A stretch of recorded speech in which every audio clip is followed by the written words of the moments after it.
ჯერეთ პირველი არ ყოფილი ლიდერი და მეორე იმიტომ რომ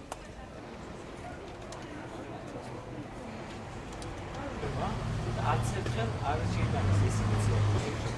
ისე როგორც ფრაქცია ნაციონალურ სასამართლოზე და პლუს პოლიტიკურ ორგანოში, როგორც აუცილებელია შექმნა სამწუხაროდ უმრავლესობა. მიიღებ და ვერ მიიღებ, ამ ადგილს ვერ მიიღებ. უმცირესობის ისინი არ დგამენ ნაბიჯებს, რომლის შესაბამისათაც შესაძლებელი იქნებოდა უმრავლესობის და უმცირესობის შექმნა უმაღლეს საბჭოში და ეს იქნებოდა ძალიან კარგი პოლიტიკური პროცესისთვის, იმისთვის, რომ უმცირესობას ჰქონოდა თავისი ადგილი როგორც ბიუროში, ასევე მეტი დრო გამოსასვლელად და ბევრ სხვა გადაწყვეტილების მიღების პროცესში მიიღო მონაწილეობა როგორც უმრავლესობას, ასევე უმცირესობას.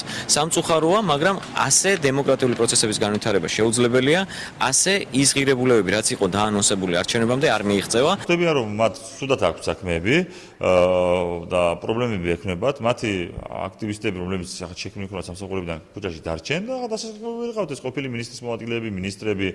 ამ იქიდან გამომდინარე ფიქრობენ შექმნან აქ უმცირესობა, სადაც ეყოლებათ კიდე ერთი ბიუროს წევრი, რომელსაც ეკრება მაღალი ხელფასი, ეყოლება მანქანა, ეყოლება შტატი და დაასაქმებენ ამ ყოფილ მინისტრებს და მინისტრის მოადგილეებს. 21 კაცია უმაღლეს საბჭოში უმრავლესობა უმცირესობის შექმნას მე მიუღებად მიმაჩნია, იმიტომ რომ საჭიროებას აწარმოებდა.